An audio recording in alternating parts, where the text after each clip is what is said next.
Turn it down, Donna.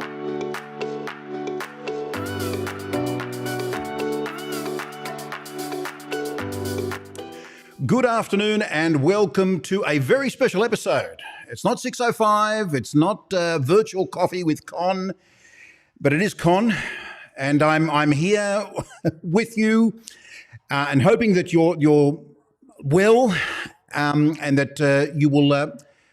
Can we get rid of that echo? There's a bit of an echo there. It must be the sound of the computer. Anyway, it's a little bit confusing. I'm hearing myself on repeat, and it's a bit of a hassle. Anyway, enough of that. Thank you if you're joining us live on Facebook through our Facebook page and also through YouTube, no less. Yes, we're streaming live through YouTube and Twitter. As I say, and I keep saying it, Twitter decided to sink the Periscope platform, but now they have reinstated it. And I don't know why. I don't know if anyone watches video on Twitter these days. Do they? Let us know. I really appreciate it. Also, let us know if you're new to this particular channel. You're probably not new to Donna's channel. Donna is very, very active, our very special guest. She's very, very active on the social media scene, and she's doing some wonderful things. And that's why I figured that we should have her on and to discuss, well, men's skincare and all manner of things. Just a little bit about Donna, and I know that this is a moment where I get to embarrass her, but seeing I haven't got her on the screen, I can do all I like, can't I? Donna is an incredible woman. She is originally from Canada, and we won't hold that against her because I love Canadians personally. She is a biochemist and studied biochemistry, human biochemistry no less, at the University of Ottawa, where she gained accolades and postdoctoral theses, awards, you name it. She's done it. Her particular area of expertise was inflammation due to foreign bodies. Make of that what you will. I'll probably be asking a little bit about that and see exactly what inflammation due to foreign bodies is all about, although I have a sneaking suspicion. She's been awarded a number of, as I said, a number of awards, including wait for this, the Prime Minister's Science Award. This is something that I'm sure she's very, very proud of, as we are proud of her for achieving that. And she's worked at the, I think it's the Australian Institute of Bioengineering and Nanotechnology. So she's a nanotechnologist. Good, she'll be able to deal with this. It's very nano at the moment. Yes. Anyway, I shouldn't use self-deprecating behaviour or comments like that because it sort of can be quite off-putting. Anyway, without further ado, let me switch into my interview mode. That's what I'm doing now. This is the interview mode. And I'm going to introduce you to the wonderful, the amazing, the beautiful Dr. Donna Marçal. Hi, Donna. Hi, thank you, Con. That was a very lovely introduction, and you had me giggling over here too. It's so good. It's so good to have you on this live. I will admit to people though that we're actually a lot closer than may at first appear. I was going to say, you might want to tell people how the relationship and how we know each other. We're next door neighbours, aren't we? We are. But because of COVID, we're kind of keeping in our own spaces so we can have masks off. Yes. We're having a technical difficulty, but that's okay because I know how to fix it. So what I'm going to do is turn all of that browser off. Thank you. That's it. Done. Now, can you hear me okay now? I can hear you. Good. Excellent. Excellent. So we can turn the volume back up. If we could just turn that volume back up there, that's it. You can hear me? Yes. Good. Excellent. Okay. There you go. So we had all this technology thrown up at us. Sometimes, isn't it? Yes. So, Donna, I was saying before I was so rudely interrupted by my own voice in duplicate and, in fact, triplicate, that we're neighbours. Yes. We're all up here in Katoomba. Yep. And our headquarters, and you have your beautiful space, which is behind you. Yes. And we're literally right next door. Our headquarters are here in Katoomba as well. I love that. I love that I can ask you these questions in situ, in fact. Not only through electronic means, I can actually talk to you live and ask you questions, as I have done on numerous occasions. And on this particular occasion, we're going to be talking about the differences between men's and women's skin, but also men's skincare in particular. Surely one would think that skin is skin. Overall, skin is skin, but as we sort of discussed, the big difference between men and women's skin is men actually have a lot more collagen in their skin. Yeah. So once that testosterone starts to kick in, men actually start having a lot more collagen than women.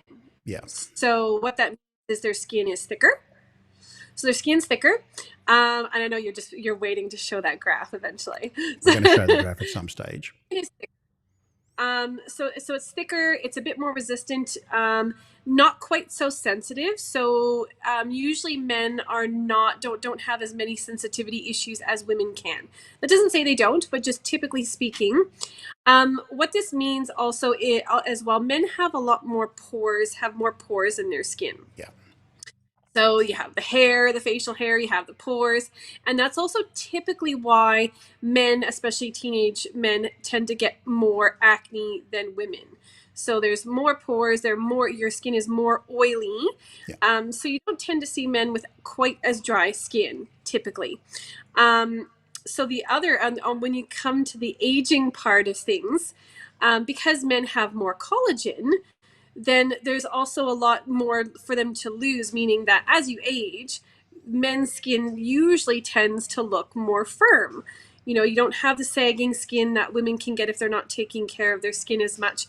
And also, this is probably, yes, he's a perfect example, Con. You're looking fabulous. Thank you. I mean, women tend to put a lot more effort into their skin with products, hydrating, boosting collagen, where men still should do that with their skin, but they don't have to quite as much to a certain degree, which is probably why men sometimes tend to neglect their skin. Is it true that men have more sebaceous glands? Is it per square centimeter on their yeah.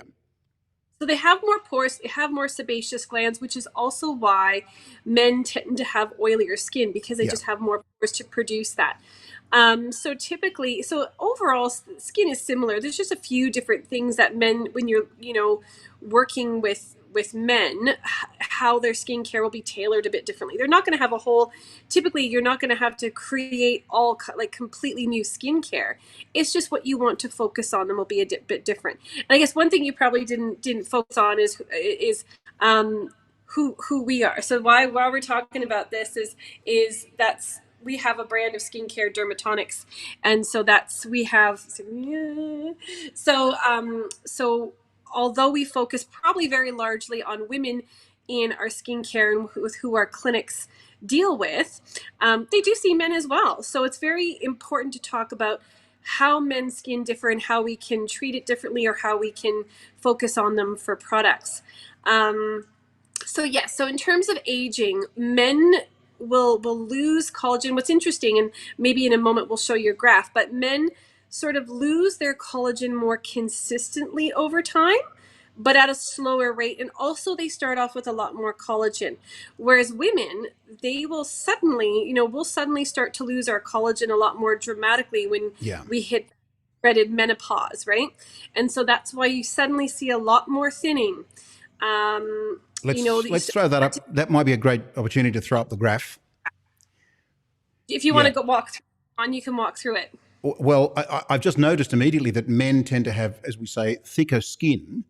And it's fairly consistent. I mean, the decline is kind of linear if you look at that graph.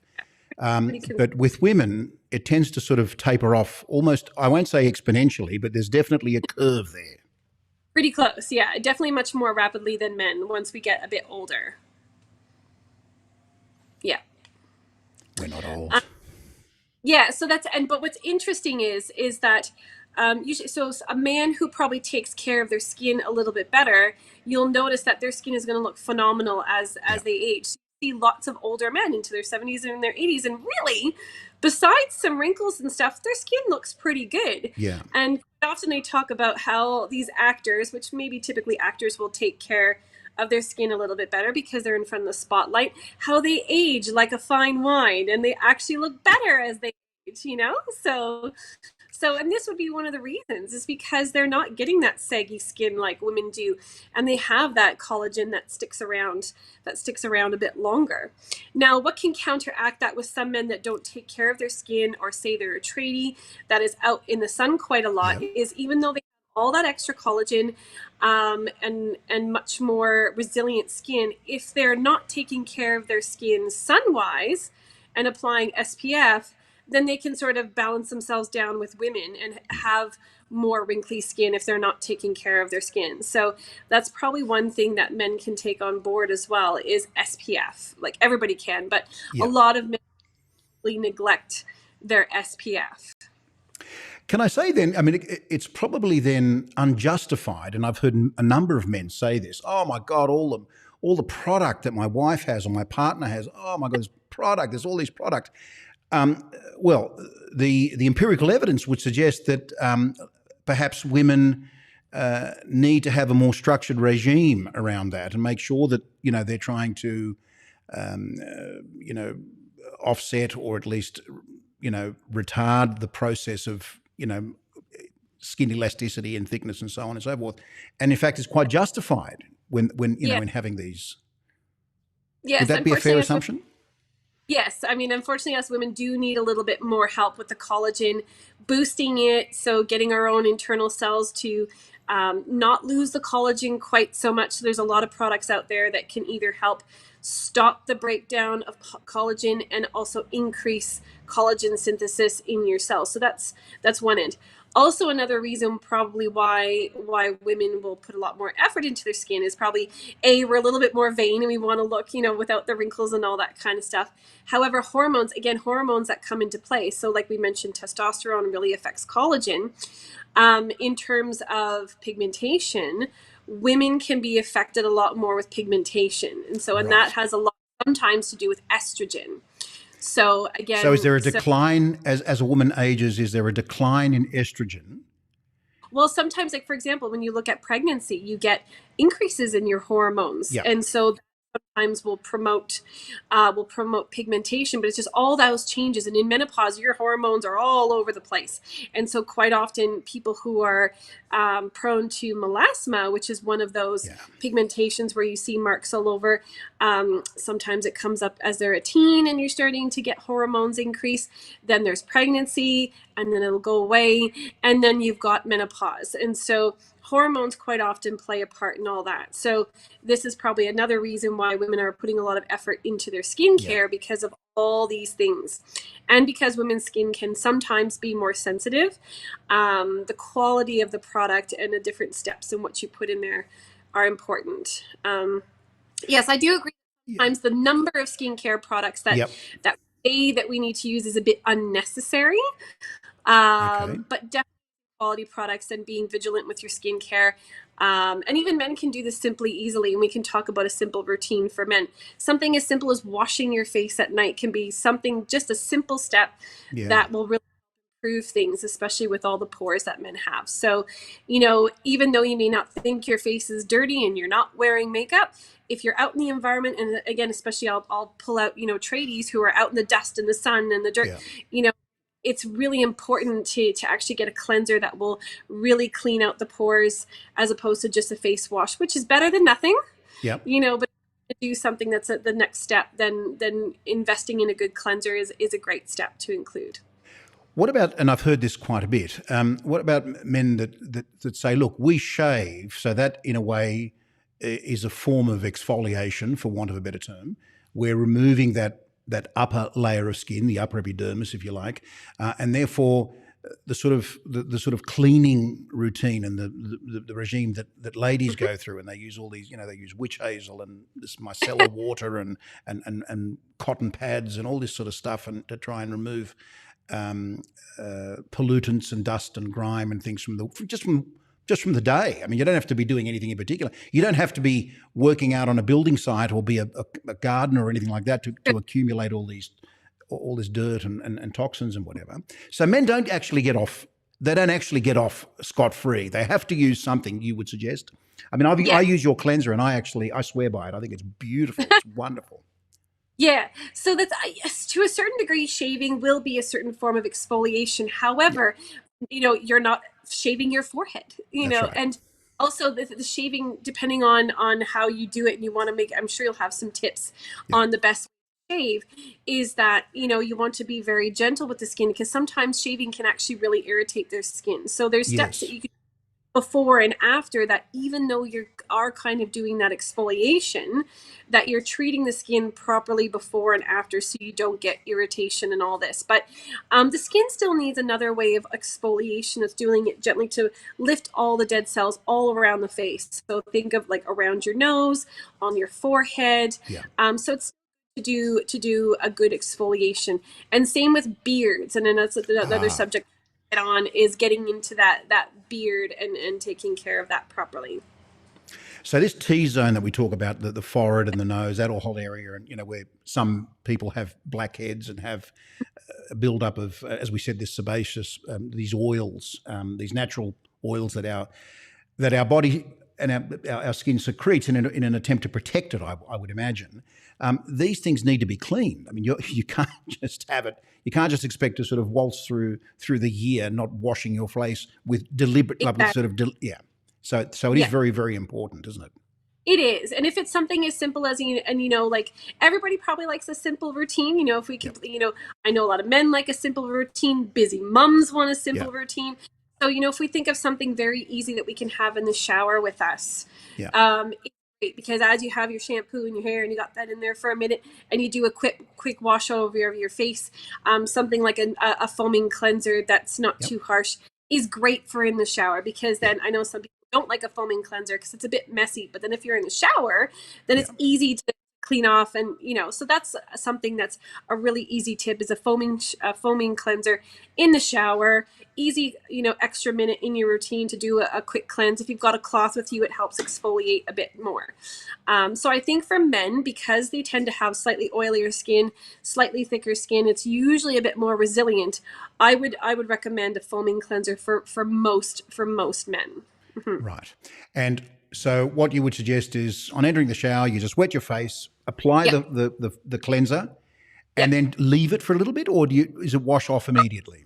You need to leave it on with a foaming cleanser. You probably do a quick, bit of a massage, and then you can wash it off. And you can do this while, like, say you're using conditioner in your hair or beard. Say you're putting conditioner, and quite often, they want you to put a conditioner in, leave it for a minute or so. That's a great point to put a cleanser on. That's when I do it in the shower. So when Paul Phillips, one of our viewers here, said the shower is the best place for a facial scrub. There you go. Totally. And exactly, that's a fantastic point, because if you do have a scrub that has particles, then that way as well, when you're washing it off, you're not making a disaster in the bathroom that your partner may, really, have some explicitives about if you're making a big mess. But that's the great thing about a shower for things like exfoliation and cleansing, is it's a great step to get a good clean, and then it all gets washed away, and it's nice and clean and tidy. Okay, so let's talk briefly about the face cloth. You suggested that using it to try and get in there and really remove all the dirt and grime from your skin. Yeah. You don't want to be harsh, because sometimes, there'll be all these scrubbing sponges and stuff that are a bit more, but I think even just a normal cloth, it just gives a little bit more texture that's going to help exfoliate. So even just with the cleanser, to help exfoliate the face and really get in there and help clean out. So I find, and I get my son to do this. My son is 9. See, with him, he's still quite young, so he actually uses a gentle cleanser. Right. I like a gentle cream cleanser, but I get him to use a cloth, so he knows that's one of the first things he does in the shower. He gets his hair wet, puts the shampoo in, gets the cleanser, and he's using the cloth. So, to getting him to that good habit at a young age. So once we're done with that cloth or the sort of the towel, do you suggest using a new one next time? Do you put that in the laundry and then go again? Or I mean, because this is a thing. Yeah, I would recommend a clean cloth every time. So every time, good. No, I would definitely recommend that, because as you wash off stuff on your face and say it sits in the shower, all that bacteria and gross stuff is going to breed over the next 24 to 48 hours whenever you have your next shower. So definitely a good idea to. So if you've got that face towel in the shower that's been there since Easter of last year, you're probably better off just changing it up a bit, using it. Okay, so that's very important. Now, of course, we were going to talk briefly about shaving as well. Now, that is a very hostile activity. You're taking off skin, and it can be quite harsh. And so preparation obviously is key. The way I prepare, of course, is just to wash the face, cleanse. So before I shave, okay, you don't want to be shaving on unclean skin. Yeah. Okay. Firstly, because you're using a razor blade, you're going to have micro abrasions. Exactly. If you've got any other foreign materials there, I mean, you could get infections, you could get all sorts of things, rashes and whatever. So it's very important that you do that. But I think, so cleansing firstly, which is what I do, and then using a really high quality shave soap or whatever with great slickness will obviously assist in that. Yeah, definitely. That's very important, is that you have something in there while you're shaving. Yeah. It'll help reduce the irritation and just to reduce the damage that you're doing underneath there. Mm-hmm. What about with things like, and I've often recommended to our customers when they get, the technical term is pseudofolliculitis. It's sort of like razor bumps and burns and ingrown hairs and all this sort of thing. And of course, that has to do with not moisturizing the skin. That's one of the problems that we find, or that we have the hair, if they use a cartridge razor, is cut beneath the skin and it struggles, the hair struggles to, the follicle struggles to push back through and then starts to curl on itself. Yeah. And you have these razor bumps and, causing all sorts of discomfort. Post-shave, we recommend a very light balm. Are you in agreement with that? I agree. So something like a balm or an oil, like a face oil or a beard oil, that will help moisturize it, calm it. And also if that balm or oil can have some anti-inflammatories in it, just to help calm things down, because anything with that itis at the end is inflammation. So, I mean, obviously there's stuff going on. You want to calm down that inflammation, and also, like you said, prevent infection. So definitely something like a balm or an oil is really great post-shaving, because also that may potentially irritate the skin a bit less than a cream, because sometimes creams, although they have lots of great actives, they can be irritating if you have that exposed skin or so I think post-shaving, a balm. I know the days, like, I don't know how much tonics are big, because I know if you think of, Home Alone, when he goes and shaves his face and throws on this stuff and he goes, So they're good for tightening the skin, but sometimes you have to watch at how much irritation is happening. Yeah. So I hear this quite a bit. People say, look, I've got really, really sensitive skin. And of course, my question is this just what you think about your skin, or have you been told this professionally? Have you sought professional advice? Because all skin is sensitive. And if you want to irritate your skin, you can quite easily do it. Okay, all our skin is sensitive. It's a sensitive kind of thing, right? And I'm just wondering what that means when people say that. I mean, I know, as far as I'm concerned, I immediately see that there's probably preparation needs to be a little bit better. You need to cleanse the skin. You need to make sure that you're using a high quality shaving cream, a soap, or an oil if that's your thing. And so preparation is key, but also post shave is equally important. Yeah. Because if you just sit there and shave your skin, dry it with a towel and off you go, then you're not really helping your skin very much. You need to replace a bit of that nourishment for your skin. Because also, and because men's skin does have more pores and is a bit more oily, if you then exfoliate it so much, so shaving, if you shave it quite harshly, your skin's going to be like, oh, I'm a bit dry, and so it's Yeah. going to be trying out all this oil, which is where problems probably come into Yeah. place. For example, a lot of teenage boys that start shaving, and you start seeing a lot of that acne, and it just gets this vicious cycle. It kind of goes against what people may think, that Yeah. so if you have oily skin, well, why would I put oil on my skin? It's about replacing with the right oil. So if you cleanse your skin properly, shave, hydrate it properly with the proper moisturizer or oil, then you're going to be helping to balance that skin, and your skin's not going to be trying to force excess oil. So So that's it's a negative feedback loop. exactly. Yeah. Skin's like, oh, I need more oil. And so it's going to overproduce. And that's what happens with acne a lot. And that's why getting into a really good routine with acne prone skin is key. So you're constantly cleansing with the right cleanser, treating with a spot treatment of some sort, and then hydrating and nourishing, so that you are trying to get that skin back to a balance. Is skin sensitivity and irritation and all these problems that are associated, particularly with shaving, is it inflammation by another name? Oh, yeah, inflammation has a bazillion other names. So acne, with a lot of skin concerns, inflammation tends to be at the base of it. So even things like rosacea, you have psoriasis, eczema, acne, they all have a component of inflammation. So even though, say, acne might be because of there's bacteria, but then there's inflammation because of all that bacteria gets caught up, and it's basically causing a response and inflammation. So inflammation is a part of a lot of things in skin. We're talking to Dr. Donna Marçal from Dermatonics, who what she doesn't know about inflammation is probably not worth knowing. She probably knows a lot about glycolysis and the Krebs cycle as well, but we won't go into that because that was likely to bore you to tears. And if you tear up, then you'll have to rehydrate, which is exactly what I'm going to do, Donna. I'm just going to have a glass of water because now tell me, Yes. is hydrating from the inside also important for skin? Oh, 100%. Yeah, totally. Yeah, it's very important. So, if they're saying, drink your liter of water a day, blah, blah, blah. Yeah.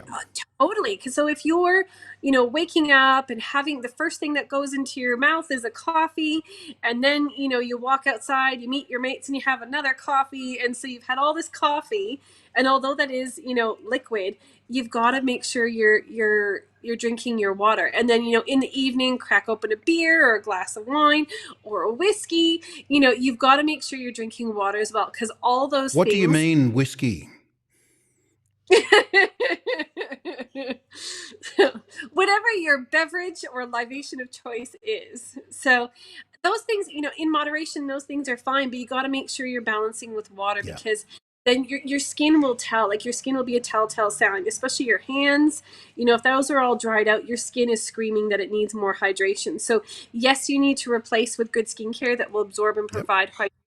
You've got to do it from the inside as well. And so, we could get into a whole conversation of this, but that's where even things like diet come into place. That you could have the best skincare in the world, but if you're not treating yourself from the inside well, you're wasting your money.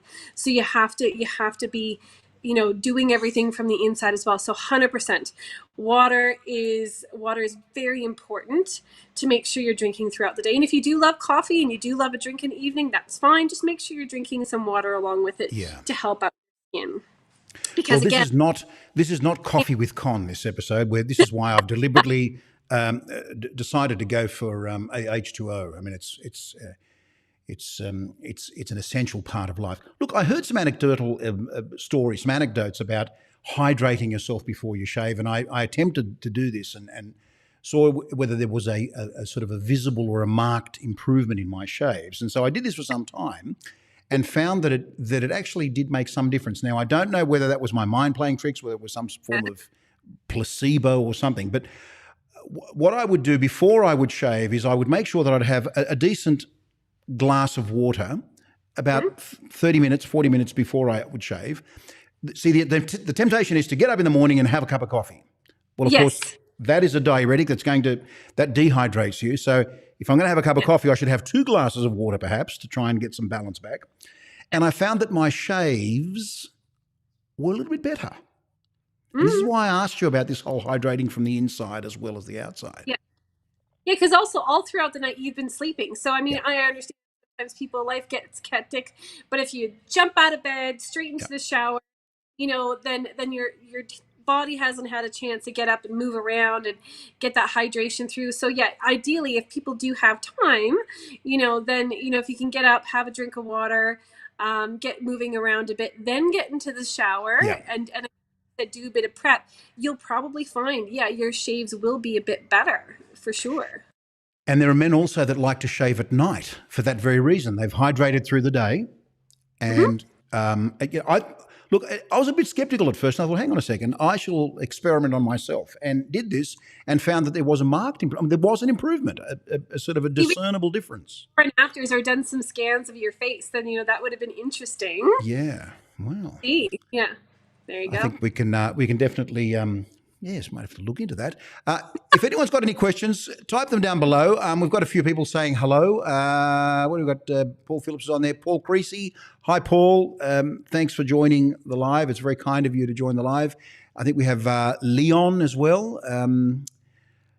Yes, hello, Con and Donna. There you go. You see, Donna, she's really thank her for joining us on this live. We might do this again at some stage. More often, yes. I know we kept talking about it. Now we finally have done it. Yes, and we'll do we more. have to do it. Yeah. I guess the line of work that what you're doing is, there's science in everything, but there is actually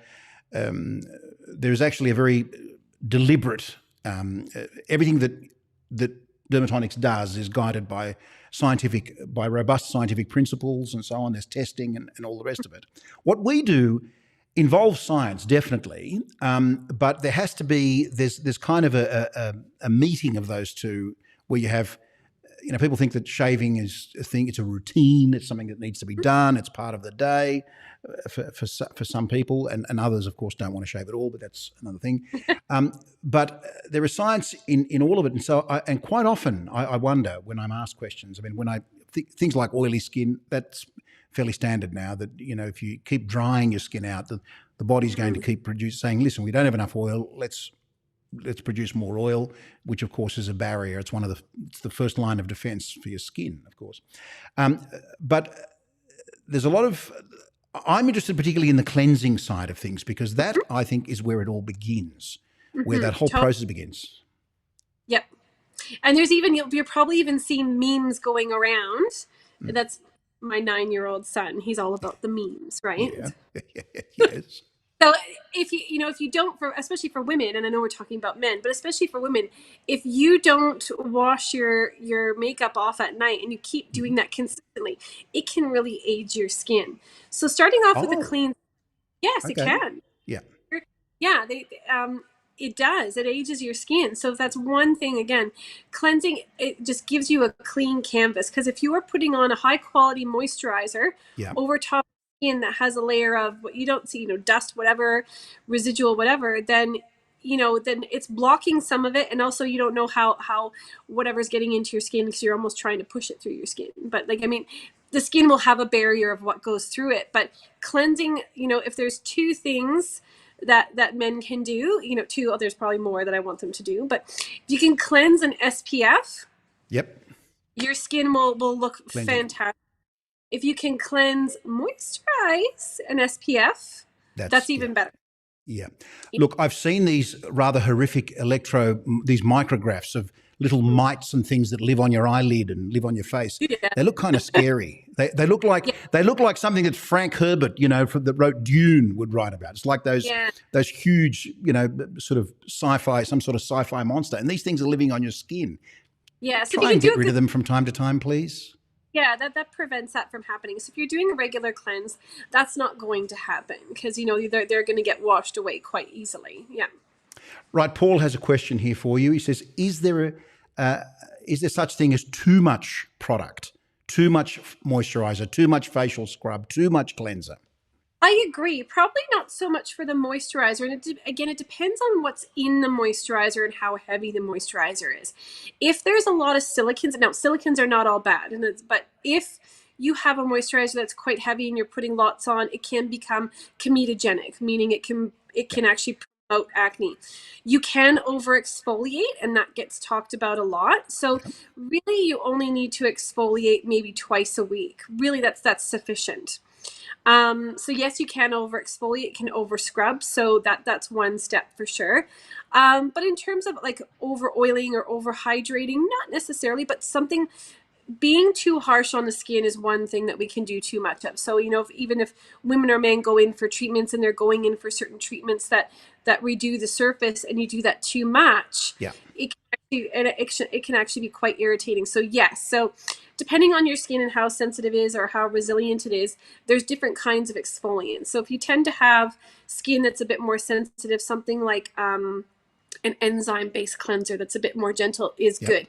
If you have, like, men may like an actual physical scrub a bit better because their skin is a bit thicker and is a bit oilier, so they may prefer more of a physical scrub, like an actual scrub that has particles.